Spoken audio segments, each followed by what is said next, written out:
हाँ देखिए, quick method to find acceleration of system. जैसे वहां पे एक्सीलरेशन निकालने में हमको फ्री बॉडी डायग्राम, टेंशन लेना पड़ा था, टेंशन के बारे में थोड़ा परेशान थे। ऐसा कोई सिस्टम है जिसमें नॉर्मल के बारे में सोचना पड़ता है। तो अब जो ये मेथड है, इसमें आपको क्या है, इंटरनल फोर्स के बारे में सोचना नहीं है। आपको एक्सीलरेशन डायरेक्ट लिख सकते हो, और कैसे होगा एक आध एग्जांपल से ही समझेंगे इसको। फॉर्मूला आप डायरेक्ट लिख सकते हो, net driving force on system. System को ड्राइव करने वाला कौन सा फोर्स है, मूव करवाने वाला कौन सा force, by mass of system.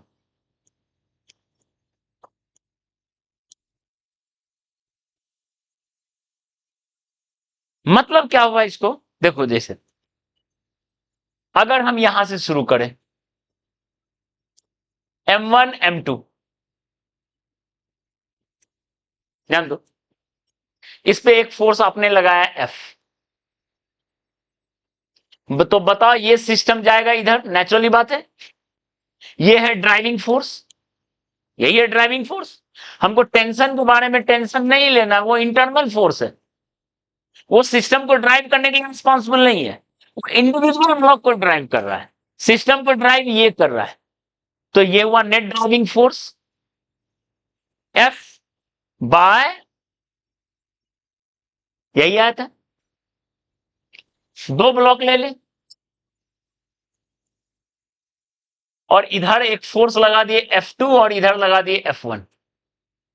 ध्यान दो, F2 अगर, देखो इसमें F2 अगर ज्यादा है F1 से, तो नेट ड्राइविंग क्या हो जाएगा बताओ, F2 माइनस F1। ये ड्राइव कर रहा है और वो रोक रहा है, यानी इसमें एक्सीलरेशन का वैल्यू क्या होगा, F2 माइनस F1 बाय इस तरफ। लेकिन अगर F2 का वैल्यू कम है F1 से, तो नेट ड्राइविंग फोर्स क्या हो जाएगा, F1 माइनस F2, और A का वैल्यू हो जाएगा F1 माइनस F2 बाय इस तरफ। ये ज्यादा है ये कम है तो उधर जाएगा। क्लियर है, हमको टेंशन के बारे में टेंशन लेना ही नहीं पड़ा, वो अपने आप हो गया। हाँ, अगर टेंशन पूछा तो आपको अकेले ब्लॉक पे जाना पड़ेगा to find internal force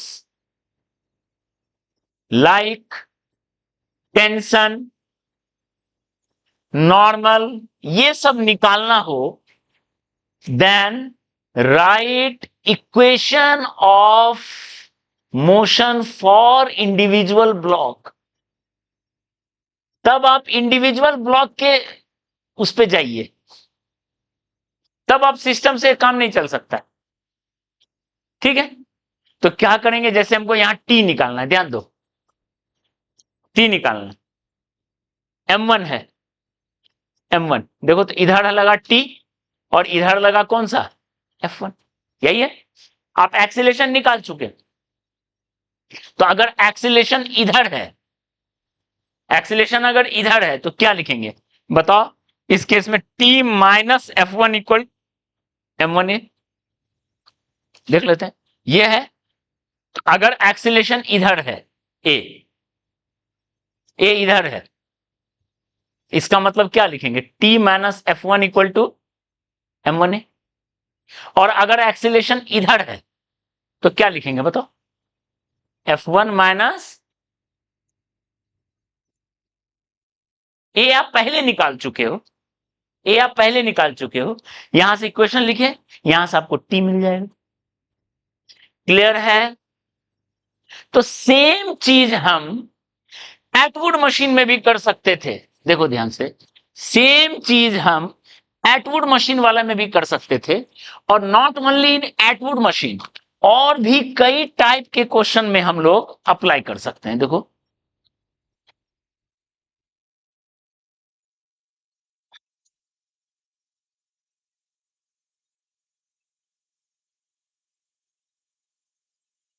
driving force, by mass of system. ठीक है, देखो और भी कई टाइप के क्वेश्चन में हम इसको अप्लाई कर सकते हैं। कैसे अप्लाई करेंगे? जैसे हम एटवुड मशीन का एग्जांपल लिखें, ध्यान दो, एटवुड मशीन का एग्जांपल, इसमें आप खुद जज कर लोगे क्या होगा एक्सेलरेशन। देखो ये M2 है, ये M1, ठीक है, इधर फोर्स लग रहा है M2G, ये फोर्स लग रहा है M2G, और इधर फोर्स लग रहा है M1G। क्लियर है? तो बताओ, अगर ये M2, या तो ये सिस्टम ऐसे चलेगा, एरो देखो, ये ऊपर जाए और वो नीचे आए, ऐसे होगा। ये तब होगा जब M2 का वैल्यू ज्यादा है M1 से। और या तो ये सिस्टम का एक्सीलरेशन ऐसा होगा, ये नीचे जाए वो ऊपर जाए, जब M2 का वैल्यू कम होगा M1 से। यही कहानी, ठीक है। तो बताओ इस केस में, इस केस में देखो, इस केस में M2G और M1G है फोर्स। अब तुम खुद बताओ देख के, ऐसे चल रहा है तो ये ड्राइव कर रहा है और ये अपोज कर रहा है, दिख रहा है क्या?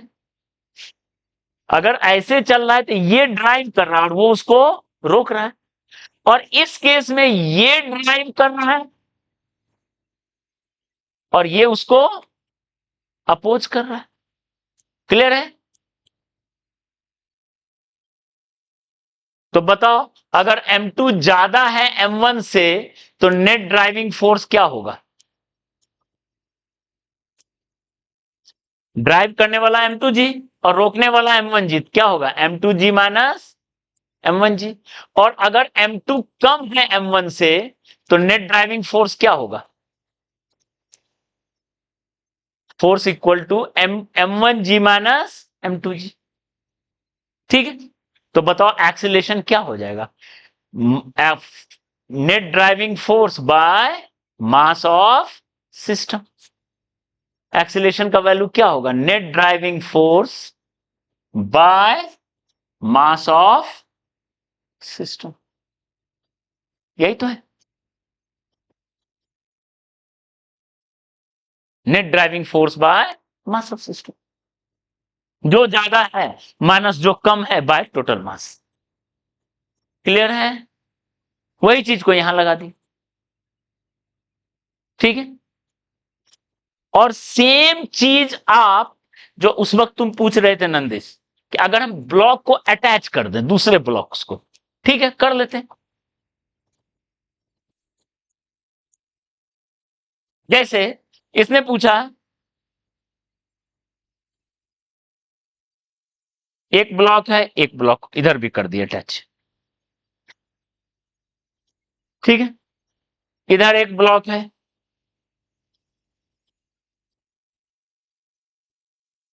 ठीक है, मान लो ये 10 kg, ये 8 kg, ये 7 kg, ठीक है, और इधर एक एक्स्ट्रा फोर्स 100 न्यूटन लगा दिए, एक एक्स्ट्रा लगाए हैं 100, सब चीज को शामिल कर ले, खींच भी रहे हैं, ओके। और आपको निकालना है इस सिस्टम का कितना एक्सीलरेशन होगा, ठीक है, इस सिस्टम का क्या एक्सीलरेशन होगा। तो कैसे करेंगे देखो, ध्यान से देखो, एक्स्ट्रा फोर्स है, ये एक्स्ट्रा फोर्स लगाए हैं एक F। तो बताओ इसमें एक अपना इसका वेट भी होगा, कितना होगा? 100। 10 है तो M×G, इधर इसका वेट है 80, इधर इसका वेट है 70, क्योंकि G का वैल्यू हम लिख रहे हैं 10। क्लियर है? अब देखो इस सिस्टम को देखो, ड्रॉ कर लेते हैं। इधर जो फोर्स उसको ड्राइव कर रहा है 100 और 100 कितना हो गया? 200 न्यूटन। और इधर जो है 150। टेंशन के बारे में टेंशन लेना ही नहीं है। तो बताओ नेट ड्राइविंग फोर्स कितना हो जाएगा? ये ऐसे चलेगा 50 न्यूटन। तो एक्सीलरेशन कितना होगा? 50 बाय मास ऑफ सिस्टम। तो मास ऑफ सिस्टम कितना होगा? 8 प्लस 7 प्लस 10 25। कितना हो गया? 2 मीटर पर सेकेंड स्क्वायर। एक्सीलरेशन मिल गया। अब पूछा जाएगा यहां टेंशन कितना है ये बताइए। इंडिविजुअल ब्लॉक अब चले जाए। जहां टेंशन पूछा आप इंडिविजुअल ब्लॉक पे शिफ्ट कर जाइए। तो बताओ 10 केजी। देखो ध्यान से 10 केजी। इस पे लग रहा है 100 न्यूटन एक एक्स्ट्रा फोर्स। 100 न्यूटन इसका वेट। इधर से लग रहा है टी। और एक्सीलेशन है कितना है नीचे 2। क्लियर है? तो क्या लिखेंगे? 100 100 200। 200 माइनस 20 कितना? ठीक है।